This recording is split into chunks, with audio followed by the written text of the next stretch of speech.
¿Qué sucede cuando la supuesta superpotencia militar mundial no puede derrotar a una nación que esperaba conquistar en 72 horas? Cuando el segundo ejército más poderoso del planeta se convierte en una historia con moraleja escrita por aquellos a quienes intentó aniquilar, he aquí la paradoja que nadie previó. La fuerza más pequeña no solo sobrevivía, sino que estaba desmantelando sistemáticamente a su oponente, pieza por pieza, innovación tras innovación. 3 años y medio. Ese es el tiempo que se ha prolongado una operación de 3 días. Más de 1000 días en los que las predicciones se desmoronaron, en los que la sabiduría convencional se hizo añicos, en los que David no solo sobrevivió al golpe de Goliat, sino que aprendió a superarlo en astucia, en maniobras y a convertir cada ventaja en una desventaja. Esta no es solo una historia de guerra, es una lección magistral de adaptación, engaño y la letal combinación de desesperación y brillantez. Y ahora mismo, una de las partes está pagando un precio tan devastador que incluso la victoria parecería una derrota. Si quieres ver más videos como este, dale a me gusta, suscríbete y activa las notificaciones. Ayuda mucho al crecimiento del canal. Cuando las tropas rusas cruzaron la frontera el 24 de febrero de 2022, el presidente Vladimir Putin preveía que su operación militar especial duraría apenas unos días, quizá unas pocas semanas como máximo. Sus cálculos sugerían que el gobierno ucraniano se derrumbaría ante un ataque inicial decisivo, la resistencia militar se desvanecería y las banderas rusas ondearían sobre Kiev antes de que los Estados miembros de la OTAN pudieran dar una respuesta significativa. La victoria parecía inevitable. Fin del juego. Pero 3 años y medio después, Ucrania no solo ha resistido el ataque inicial, sino que está desmantelando metódicamente la que se consideraba la segunda fuerza militar más formidable del planeta. ¿Y el precio que está pagando Rusia? Todo. Analicemos cómo Ucrania superó en astucia a Putin en prácticamente todos los momentos críticos y el catastrófico precio que Rusia enfrenta como consecuencia. Al analizar la fase inicial de la invasión, la estrategia de Putin provenía directamente de la doctrina militar rusa clásica, una decisión que se convirtió en la mayor ventaja estratégica de Ucrania. Ucrania había estado bajo dominio soviético durante décadas, lo que significaba que los comandantes ucranianos poseían un conocimiento profundo del funcionamiento de las fuerzas rusas. Y el primer día de la invasión, utilizaron ese conocimiento para lanzar un ataque sorpresa devastador. La batalla del aeropuerto de Hostomel debería haber representado el mayor triunfo de Rusia. El plan era elegantemente simple. Entre 200 y 300 paracaidistas rusos a bordo de 34 helicópteros se lanzarían en picado para tomar el aeropuerto, situado a pocos kilómetros de Kiev. Rusia establecería entonces un puente aéreo para canalizar tropas directamente a la capital. Este era el mismo plan que Rusia había ejecutado con éxito en Checoslovaquia en 1968, en Afganistán en 1979 e incluso en Crimea en 2014. Pero Ucrania estaba preparada y a la espera. En lugar de encontrar un aeródromo indefenso, las fuerzas rusas se toparon con sistemas portátiles de defensa antiaérea, un misil antiaéreo Su-23 y una pista de aterrizaje obstruida deliberadamente con vehículos abandonados y aeronaves fuera de servicio. La infraestructura de radar de Ucrania, casualmente la red de defensa aérea terrestre guiada por radar más extensa de Europa, gracias a equipos soviéticos remanentes, había sido reforzada contra la guerra electrónica rusa mediante la colaboración de la OTAN. Cuando los helicópteros rusos descendieron, volaron directamente a una zona de muerte. Aunque las fuerzas rusas finalmente capturaron el aeropuerto, fue inútil. La pista de aterrizaje quedó destruida, el puente aéreo nunca se materializó y la campaña de 3 días de Putin se transformó en un asedio a Kiev, que Rusia finalmente abandonaría 5 semanas después. Este patrón de aprovechar la previsibilidad rusa continuaría a lo largo del conflicto, pero nunca de forma tan espectacular como en septiembre de 2022. El engaño de Yarkov. una obra maestra de desinformación. Para el verano de 2022, las fuerzas rusas habían tomado la estratégica ciudad de Izium y la habían transformado en un importante centro de operaciones avanzado con aproximadamente 18.000 soldados estacionados allí. La ciudad funcionaba como un centro logístico vital, con líneas ferroviarias que se extendían desde Rusia hasta Kupiansk y de allí a Izium. Controlar Izium significaba que Rusia podía reabastecer eficientemente todo su frente norte, pero el general ucraniano Oleksandr Syrskyi estaba orquestando en silencio una obra maestra del engaño militar. Durante julio y agosto, tanto los medios de comunicación ucranianos como rusos hablaron sin cesar sobre una importante contraofensiva ucraniana en el Oblast de Jersón, situado en el sur. El 29 de agosto, Ucrania declaró oficialmente que la tan esperada ofensiva de Jersón había comenzado. Rusia redesplegó frenéticamente sus mejores unidades hacia el sur, reduciendo las fuerzas en Izium al menos a la mitad. Todo fue una elaborada farsa. El 6 de septiembre, las fuerzas ucranianas lanzaron su ofensiva real en la Oblast de Kharkov, tomando a las fuerzas rusas completamente desprevenidas. El avance resultó devastador. Las tropas ucranianas avanzaban un promedio de 7,4 kilómetros diarios, convirtiéndose en la ofensiva más rápida en más de un siglo de guerra moderna. En 6 días, Ucrania había recuperado más de 2.950 kilómetros cuadrados de territorio, liberado decenas de ciudades, incluidas las estratégicas Izium y Kupiansk, y capturado o destruido cientos de vehículos militares rusos.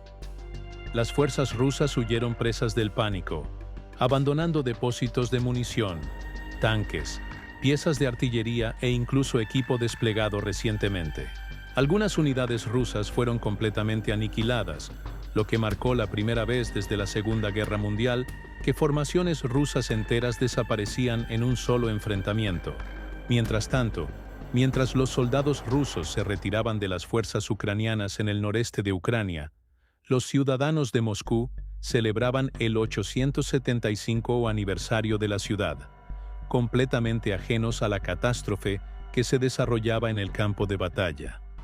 Si la contraofensiva de Kharkov demostró que Ucrania podía triunfar en defensa, la incursión de Kursk en agosto de 2024 reveló algo aún más audaz. Ucrania podía invadir territorio ruso. La operación fue audaz hasta el punto de parecer temeraria. Ucrania redirigió valiosas fuerzas de posiciones defensivas para lanzar un asalto transfronterizo, capturando aproximadamente 1.240 kilómetros cuadrados de territorio ruso en la Oblast de Kursk. Para ponerlo en contexto, esto representó más territorio del que Rusia había logrado capturar en todo 2024 hasta ese momento. La brillantez estratégica operó en múltiples niveles. Primero, desmintió la creencia de que el territorio ruso permanecía invulnerable a los contraataques ucranianos. Segundo, obligó a Rusia a desviar aproximadamente 50.000 soldados de otros frentes de batalla, retrasando sus planes ofensivos semanas o meses. Tercero, y quizás lo más importante, eliminó la reticencia occidental a proporcionar a Ucrania armamento avanzado de largo alcance.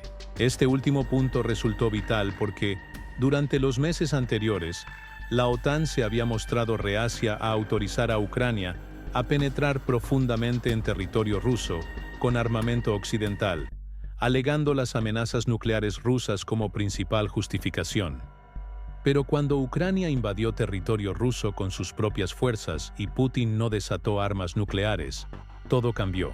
En cuestión de meses, aviones F-16, Mirage 2000 y sofisticados sistemas de misiles llegaron a Ucrania, todos con autorización para atacar objetivos dentro de Rusia. La incursión en Kursk se mantuvo disputada durante más de medio año, y las fuerzas ucranianas aún controlaban partes del territorio en junio de 2025. Rusia llegó al extremo de supuestamente desplegar tropas norcoreanas para reforzar la contraofensiva. Las tropas coreanas demostraron una incompetencia ridícula en esa función, y Rusia reveló la verdadera insuficiencia de su ejército en comparación con sus estadísticas oficiales. La revolución de los drones, nacida de la desesperación, perfeccionada mediante la innovación. Quizás la innovación más transformadora de Ucrania haya sido su revolución en la guerra con drones. En 2022, la industria de defensa nacional de Ucrania estaba valorada en alrededor de $1.000 millones. Para 2025, su capacidad de producción se había disparado hasta alcanzar los $35.000 millones, y Ucrania fabricaba aproximadamente un tercio de todas las armas y municiones utilizadas por sus fuerzas armadas. En sectores críticos como la producción de drones, esa cifra se acercaba al 100%.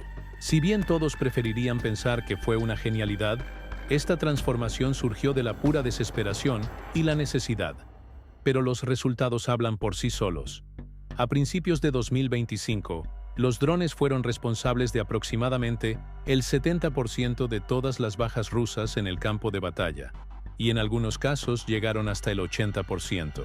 Ucrania ha desarrollado desde pequeños drones FPV, con un coste de unos pocos miles de dólares capaces de destruir tanques de millones de dólares, hasta drones navales que obligaron a la flota del Mar Negro rusa a abandonar Crimea, pasando por drones de largo alcance capaces de atacar objetivos a cientos de kilómetros dentro del territorio ruso.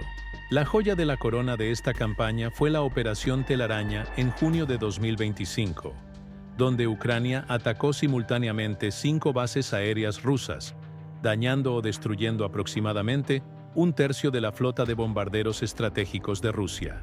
Se trataba de ataques de precisión que penetraron profundamente en el corazón de Rusia, demostrando que ningún lugar del país está a salvo de represalias ucranianas. El ataque se llevó a cabo utilizando drones FPV sencillos, mejorados mediante redes móviles, para proporcionar transmisión de vídeo en tiempo real y control manual a grandes distancias, integrando las señales de control en el tráfico de datos civiles, lo que los hacía excepcionalmente difíciles de detectar e interceptar. Lo más importante es que esta revolución de los drones no surgió únicamente de donaciones occidentales. Si bien sistemas como el Phoenix Ghost, el Switchblade 600 y el Jump 20 estadounidenses proporcionaron capacidades iniciales cruciales, Ucrania aprovechó estas bases, utilizando una red nacional distribuida de más de 900 proveedores, desde grandes corporaciones hasta talleres mecánicos. Cuando un taller descubre una mejora, esa información se difunde por toda la red en cuestión de días, mediante sistemas como la Plataforma de Coordinación de Información Brave 1. Este ciclo de innovación descentralizado opera a velocidades que los complejos militar-industriales tradicionales simplemente no pueden igualar. Los prototipos se desarrollan, se prueban en condiciones reales de combate y se despliegan como productos finales en cuestión de meses, en lugar de los años que requieren los contratistas de defensa convencionales. Aún así, esas innovaciones habrían sido imposibles sin el apoyo occidental que le dio a Ucrania el tiempo necesario. Las armas que llegaron de la OTAN fueron vitales y permitieron a Ucrania mantenerse en la lucha el tiempo suficiente para desarrollar sus propias capacidades. Cuando los primeros sistemas de cohetes de artillería de alta movilidad, HIMARS, llegaron en junio de 2022, podían lanzar ojivas guiadas de 90 kg, 200 libras, a cualquier punto dentro de un radio de 80 kilómetros, 50 millas, impactando a menos de 3 metros, 10 pies, del objetivo. Antes de los HIMARS, Ucrania combatía con artillería de la era soviética, que requería minutos para desplegarse y tenía la mitad de alcance. Estados Unidos ha enviado alrededor de 40 lanzadores HIMARS, y Ucrania los ha utilizado rápidamente para atacar más de 350 puestos de mando, depósitos de municiones y centros de suministro rusos. Cada ataque exitoso genera un efecto multiplicador, ya que la destrucción de un solo depósito de municiones puede reducir el fuego de artillería ruso en todo un sector durante semanas. Cuando Putin lanzó sus supuestamente invencibles misiles hipersónicos Kinzhal, las baterías Patriot ucranianas los interceptaron sin problemas. En noviembre de 2024, una batería Patriot en Kiev interceptó una salva de misiles hipersónicos rusos, algo que habría sido imposible anteriormente con equipo exclusivamente nacional. Ucrania ha recibido 7 baterías Patriot, y si bien cada misil PAC-3 MSE cuesta $4 millones, han demostrado ser esenciales para proteger las ciudades y la infraestructura militar ucranianas. Pero fue la llegada de los primeros F-16 en agosto de 2024, lo que le dio a Ucrania su primera oportunidad real de disputar la superioridad aérea rusa. En un principio, camino a convertirse en piezas de museo, quedando obsoletos lentamente debido a los pedidos de F-35 en toda Europa, seguían siendo cazas modernos equipados con sistemas defensivos avanzados. Al recibir una modernización a mitad de su vida útil para hacerlos compatibles con armamento contemporáneo, crearon una presencia aérea más formidable para Ucrania. Y los pilotos ucranianos se adaptaron rápidamente. En una misión, un F-16 ucraniano derribó 6 misiles de crucero rusos, utilizando el cañón del avión para destruir 2 de ellos.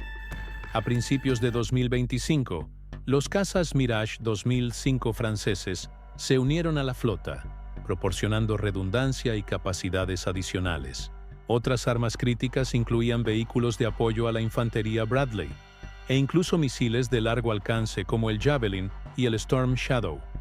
Si bien eran costosos e imposibles de utilizar a la perfección por las fuerzas ucranianas, proporcionaron un tiempo vital para que la industria y la estrategia nacionales de Ucrania maduraran y cambiaran el curso de la guerra para 2023. Sin embargo, hay una realidad brutalmente clara para Ucrania, incluso si continúa utilizando la misma estrategia que ha demostrado ser tan impresionante y efectiva. Ucrania simplemente no puede ganar una guerra de desgaste basándose únicamente en su superioridad numérica. Por supuesto, al ser consultado, un comandante ucraniano sugirió: «Hemos estado en guerra con los rusos durante 300 años. Podemos resistir un poco más, pero resistir requiere más que determinación. Requiere una adaptación sistemática para minimizar las bajas y maximizar el costo que Rusia paga por cada avance». Los comandantes ucranianos están implementando medidas que pueden parecer rudimentarias, pero que no se aplican sistemáticamente en todas las fuerzas rusas. Mejores planes de rotación para prevenir el agotamiento, un uso más cuidadoso de la artillería para evitar el fuego de contrabatería, movimientos de tropas más precisos guiados por reconocimiento con drones y puestos de mando ubicados en casas particulares que pueden evacuarse instantáneamente si son descubiertos. Esto condujo a un escenario algo paradójico. Ucrania no desplegaba tantas tropas cerca del frente. Los drones rusos terminaban persiguiendo a una sola persona que destacaba en el paisaje, lo que claramente no era un uso eficiente de miles de dólares en tecnología. Ucrania también se ha vuelto dependiente de los drones terrestres, incluyendo robots operados remotamente que se desplazan sobre ruedas, orugas o incluso piernas. Utilizados para el reabastecimiento y la evacuación de tropas, estos drones suelen recorrer más de 16 kilómetros sin detenerse. El razonamiento es sencillo. El espacio aéreo ahora pertenece a los drones FPV de ambos bandos, y todo el personal en tierra corre el riesgo de ser atacado. Los vehículos dejan un rastro demasiado evidente y son visibles para los sensores de seguimiento infrarrojo y térmico. Los drones terrestres cubren una necesidad intermedia, permitiendo a Ucrania reabastecerse y comunicarse por tierra cuando sea necesario. Esta combinación de guerra con drones, una cuidadosa planificación táctica y armamento de precisión suministrado por Occidente, ha alterado fundamentalmente la dinámica del campo de batalla. Ucrania no puede igualar la capacidad de Rusia para desplegar oleadas de soldados ante cualquier problema, pero puede hacer que cada avance ruso sea tan costoso en equipo, munición y vidas que las ventajas numéricas de Rusia se vuelven irrelevantes.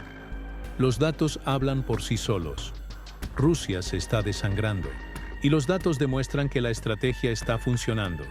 A principios de 2025, Las ganancias territoriales rusas se habían desplomado drásticamente. Rusia se apoderó de tan solo 78 millas cuadradas en marzo de 2025, frente a las 165 de enero. Aún más revelador, Rusia necesitó más de 35 asaltos por kilómetro cuadrado capturado en marzo, frente a solo 7,1 en noviembre de 2024. En esencia, Rusia necesita realizar 5 veces más operaciones ofensivas para obtener alguna ventaja territorial en comparación con solo 6 meses antes. Y mientras Ucrania se adapta e innova, Rusia está perdiendo recursos a raudales. Según algunas agencias de inteligencia occidentales, Rusia ya ha perdido más de la mitad de su equipo militar disponible. El grupo de inteligencia de fuentes abiertas, Oryx, ha documentado cerca de 23.000 unidades de equipo militar ruso, destruidas, dañadas o capturadas, en comparación con las 10.000 de Ucrania. Estas no son pérdidas que Rusia pueda reemplazar fácilmente. Alrededor del 50% del equipo perdido por Rusia proviene de arsenales de la era soviética acumulados durante décadas. Dichos arsenales son limitados y se están agotando a un ritmo alarmante. Rusia comenzó la guerra con aproximadamente 12.000 tanques. Ahora está recuperando equipo cada vez más antiguo de sus depósitos. Tras comenzar con los T-72 y T-80, Rusia pasó a utilizar los T-62 en mayo de 2022 y a finales de 2024 se observó la reaparición de los T-34 en transportes y campos de entrenamiento, tanques que no se habían utilizado desde la Segunda Guerra Mundial. Si bien no se ha confirmado su participación en combate real, su regreso probablemente responde a fines propagandísticos más que a un despliegue genuino. El analista militar Andriy Tarasenko advierte que las reservas de equipo reparable de Rusia podrían agotarse en 12 a 18 meses, a menos que la producción aumente a entre 700 y 1.000 vehículos blindados anuales. El problema radica en que Rusia solo puede producir unos 250 tanques T-90M y 460 vehículos de combate de infantería BMP-3 al año, una cantidad muy inferior a las que pierde en combate. Colapso económico. El precio de la guerra de Putin. Al mismo tiempo, Rusia también está sufriendo grandes pérdidas económicas para financiar su maquinaria bélica. Los ingresos rusos procedentes del petróleo y el gas, que históricamente representaban entre el 30% y el 50% de los ingresos del gobierno, cayeron hasta un 35% interanual en mayo de 2025. Ese mismo año, el gasto en defensa consume el 40% del presupuesto federal total, algo que ningún país había logrado desde la era soviética, con la excepción de su actual adversario, Ucrania. Putin se ha visto obligado a anunciar una reducción del gasto militar de casi 2 dígitos para 2026, admitiendo tácitamente que Rusia no puede mantener el ritmo actual. Esto se debe a 3 razones. Los ataques sistemáticos con drones ucranianos contra refinerías de petróleo rusas le han costado a Rusia aproximadamente el 17% de su capacidad de refinación, lo que se correlaciona directamente con una disminución similar en la producción y los ingresos de petróleo y gas. Además, el tope de precios de la Unión Europea redujo el precio del crudo ruso de $60 por barril a menos de 48, y el crudo Ural se desplomó de casi $70 por barril a 50 en un año. Dado que la UE planea eliminar las importaciones rusas para 2027, Rusia está perdiendo su principal mercado de exportación. Finalmente, Rusia ha recurrido a China e India, pero a un costo devastador. China ahora exige un descuento de hasta el 40% en comparación con los precios que Rusia obtenía de la UE. Y Rusia se ha visto obligada a utilizar una flota paralela de buques registrados con nombres falsos para evitar las sanciones occidentales, lo que ha disparado los costos de transporte y reducido su rentabilidad. El costo humano. Una generación perdida. Rusia también ha sufrido más de 1,1 millones de bajas desde el inicio de la guerra. Peor aún, la tasa diaria de bajas en Rusia ha aumentado constantemente, pasando de 300 soldados al día al comienzo de la guerra a más de 1.300 en marzo de 2025. Si esta tendencia continúa, Rusia podría sufrir otras 440.000 bajas anuales, lo que aceleraría la necesidad de reentrenamiento y agravaría otros problemas económicos. Y Rusia no puede reemplazar estas pérdidas. Las tasas de alistamiento cayeron hasta un 80% entre 2024 y principios de 2025. Rusia casi ha agotado su reserva de prisioneros y se ha visto obligada a solicitar no una, sino 2 oleadas de tropas norcoreanas, una medida desesperada que apenas palia la escasez general de mano de obra. El impacto demográfico va mucho más allá del campo de batalla. En 2025, las Fuerzas Armadas rusas representarán el 3% de la fuerza laboral del país, un aumento del 40% con respecto a 2020. Los hombres en edad laboral son sistemáticamente excluidos del mercado laboral, a menudo de forma permanente. Sumado a la catastróficamente baja tasa de natalidad que Rusia ha experimentado desde la década de 1990, el país está perdiendo a toda una generación de jóvenes adultos que se incorporarían al mercado laboral y formarían familias. Un análisis sugiere que el número de trabajadores entre 16 y 35 años se redujo en 1,33 millones solo en 2022. El propio complejo militar industrial ruso enfrenta una escasez de hasta 120.000 ingenieros, con un déficit total de personal estimado en 400.000. Las exportaciones militares rusas, que en su día fueron una importante fuente de ingresos e influencia geopolítica, también se han desplomado, con una reducción estimada del 92% entre 2021 y 2024. Rusia no ha logrado aislar adecuadamente su industria de la dependencia de las importaciones, por lo que las sanciones occidentales impidieron la creación de sistemas avanzados para mantener la paridad con las defensas ucranianas. Pero aún más revelador es el fracaso de Rusia en una guerra que debería haber sido sencilla. Cuando las armas supuestamente de alta gama y vanguardistas no logran causar estragos en un país que cuenta con una fracción del presupuesto militar, el número de tropas, e incluso la cantidad de equipo, los compradores pierden la confianza en ellas.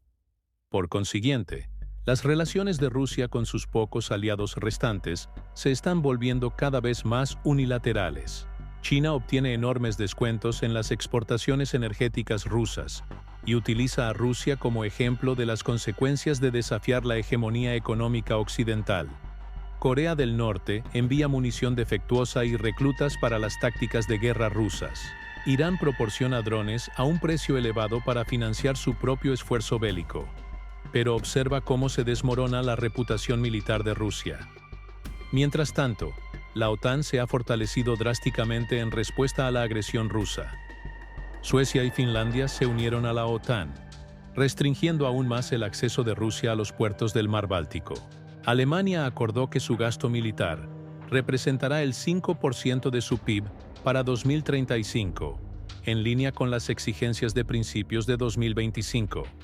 Aproximadamente el 30% de ese gasto se destinará a infraestructura que beneficie a toda Europa Central, consolidando aún más la cooperación transnacional que hace a la OTAN aún más resistente a las exigencias rusas.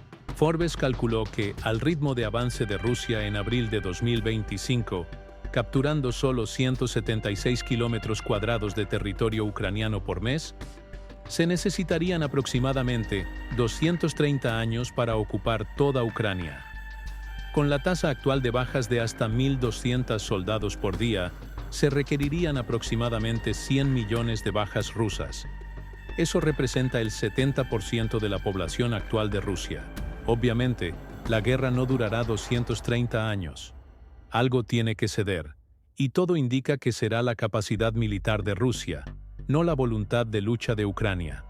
Lo que hace aún más notable el desempeño de Ucrania es la magnitud de lo que la OTAN no ha proporcionado. Los F-16 donados a Ucrania eran aviones destinados al desguace.